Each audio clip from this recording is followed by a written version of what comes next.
Hi everyone, Christina here. Welcome to another mail call video here at my YouTube channel and blog. This mail call video was for the month of December 2015, and the theme for that month was Valentine's Day cards or love cards. So you're going to see quite a few red and pink and really love themed cards in this video. For those of you who are unfamiliar, Mail Call is a monthly feature on my blog and YouTube channel where I pick a theme for the month and then all of you send in cards based on that theme. So these are cards from all over the world. At the beginning, I'm going to be showing you cards that are from our younger crafters. So if you are a young crafter and want to send in a card, please make sure that you note on a post-it note or a little slip of paper inside the card your age so that I know to include it in this first part of the video. And I also wanted to mention that December was super busy. We didn't have as many cards this month, so I thought I would go ahead and include some of the holiday cards that you guys sent to me. I know they weren't meant for mail call, but they were still fantastic and I wanted to share them with you all. So let's get started. The first card I have here is from Jonna or Jonah. I'm not sure how to pronounce her name, but she is from Denmark. And I love that she has kind of a really neutral, pale color scheme here with lots of pops of gold. She's got a gold foil piece underneath and then put this distressed paper on top, and it's peeking out in different areas.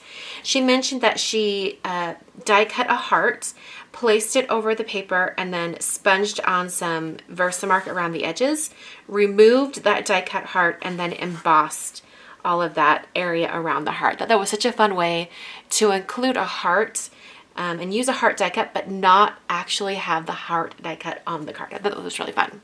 Okay, I have a couple cards here, but I've got to zoom out so you can see all of the cards. These cards are from Kenyel, I guess, or Kenyel, I'm not sure, who is 12 from the Philippines, and she sent both November and December themed cards. So this one is from November, which was winter time, and I just thought this was so fun, the way she's incorporated it, the fold and having that cut circle, and also some really fuzzy snow at the bottom. So cute. And then for December, for the Valentine's Day love theme, gotta back out even a little more. She's created a little spinner card right here, and it spins like this. I thought that was so fun. She mentioned that she included a little bit of a inside joke from BBC's Sherlock. I love that show. So super fun. I love that she's a fan of that show too. I love all of her painting and watercoloring. It turned out fantastic. She also mentioned in her letter she wanted to know how I got my job, like how did I get to do this? And that's a really long story. To make it short, mostly I just started crafting and I love to make cards, and I started a blog showing my work. At the time I was doing more scrapbook pages than cards, but over the years it grew to mostly just cards. Started making videos because people were asking how I was creating the cards, and then it just grew from there. It came to the point eventually where my design work, which was my professional job at the time, really merged with my online design blog work, and now I sort of do everything all at once. I design product for Simon Says Stamp, I teach classes, online card classes, I have my blog, and YouTube channel as well. So there's quite a few things going on all at once, and that's a really shortened version of how I got to where I am today. This next card and envelope is from Melanie in Texas. And I love, once again, kind of that neutral color scheme. She mentioned that she watercolored on some vellum and then embossed over the top, and she purposely let the corners curl so that it would have a little more of that ephemera distressed look. She also held down the vellum using these two music note stickers, which I think is a really fantastic way for adhering vellum and not having your adhesive show. I think that's really kind of cool. So here's the matching envelope that she made for it. I thought that was super pretty. This next card is from Kevin in Minnesota. I love this like Starbucks cup. I think it's just super fun. It almost looks holiday-ish, but then it's also kind of Valentine's Day because it says I love you more than coffee. I think that's kind of fun. So Kevin had a question. What paper trimmer do you recommend for cutting tiny strips of cardstock? I really love my Tonic 12-inch guillotine trimmer. I believe it's discontinued, but you can still find it. I bought myself a backup because I was worried about it. I bought myself a backup on Amazon. So if you want to check Amazon, go over there and search for the Tonic guillotine trimmer.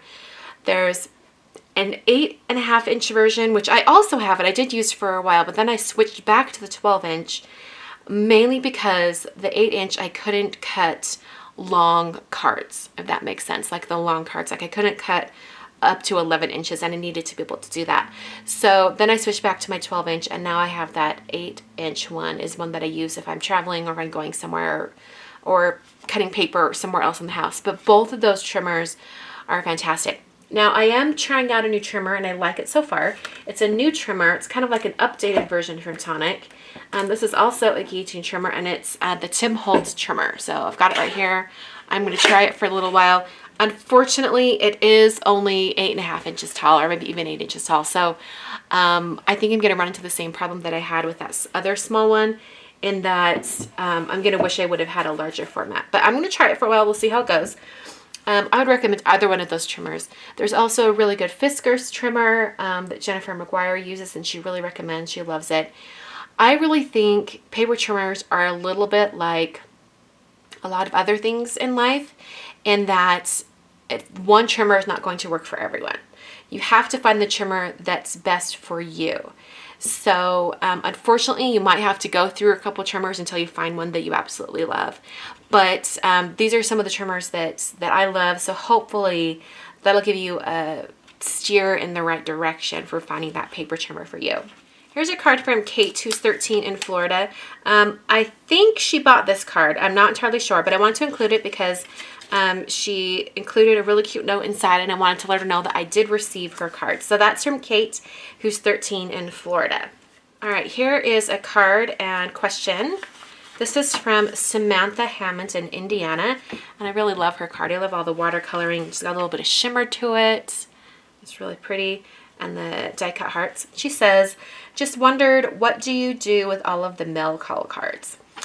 I have one of you guys who volunteered to collect the cards for me and then distribute them to hospitals or nursing homes or just places or organizations that would need like the blank cards.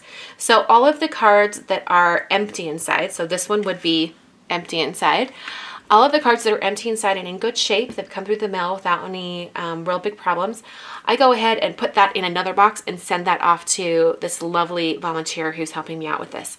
So that is where all of the cards go. The ones that have messages inside, I put aside in a box. Most of the time there's great messages, and sometimes I go through those when I need a little pick-me-up. So that's generally what I do with all the cards. This is from Becky in Texas. And I thought this was really, really fun. She's used the die in an interesting way. She cut out the word die from the front of the card, and then she's placed the paper pieced version inside. So she cut it out 3 times, once in white, once in aqua, and once in green, and then assembled them inside. Inside that little area. So what she did was she cut out the front, and then she folded it down and then glued it down in like a puzzle piece, like putting it in. And then you can lift up and she has the rest of the sentiment. I thought that was just so fun and a really interesting way to use a word die, like a really bold word die. This card is from Ben, who is 17 in South Carolina. I love all of the shimmery kind of watercolor texture that's going on over here, and that kind of really faint message that says bugs and kisses. Such a fun card. This card is from Luna, who is 9 in France. I love that she added a little bit of string to the top and bottom of the card and put on some fun felt hearts. I thought that was just super fun. This card is from Kiara, who is 7 in Illinois, and she's created a really fun kind of neutral craft background with pops of red on top. She's got that embossed texture, and everybody's going to see that they're hearts. Really cute. This card is from Julia, who is 13 in Connecticut, and she actually wrote a note inside. She says that she got a paper trimmer, a Big Shot, and other things for Christmas. And Peerless watercolors, and so she was very eager to try. So this is one of her cards that she made with her new Christmas supplies, her new Christmas gift supplies. So now I'm going to be showing you the rest of the cards that were sent to me. And like I said before, some of these are holiday cards that weren't technically part of Mail Call, but I'm going to include them because they're really, really cute. So here we go.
Thank you so much for watching today's Mail Call video. If you would like to participate, please check the info box below or in the sidebar at my blog for the mailing address and also the themes for January and February. Thanks so much for watching, and I will catch you guys next time.